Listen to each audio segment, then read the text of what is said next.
Avec MF importation ak exportation, moun Brésil ka voye bagay en Haïti tant que dom manger, boîte, moto, bécane, machine, télévision, céramique, ciment, fer, meuble, élatrier. Rele nou kounya.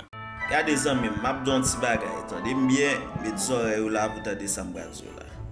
Pa kraze kor pou desam nan, pou besoin acheter rad neuf, tennis neuf, juste pour ka fè moun wè. Non, pa kraze kor pou ça. Ou fè moun wè, peut-être raison Noël, peut-être décembre, peut-être tonton Noël. Ou pas ouais chaque année tonton Noël vient à même rad là, même couleur. Ou j'aime ouais moun parler en pile de ça. Ou j'aime ouais tonton Noël a crasé col pour changer rad. Ou même depuis année a changé. Ou besoin nouveau rad, ou besoin rad neuf pour tendre tonton Noël. Ou j'aime ouais tonton Noël dans tout chire pizza. Ou elle toujours vient à même rad là, pas crasé col dans des.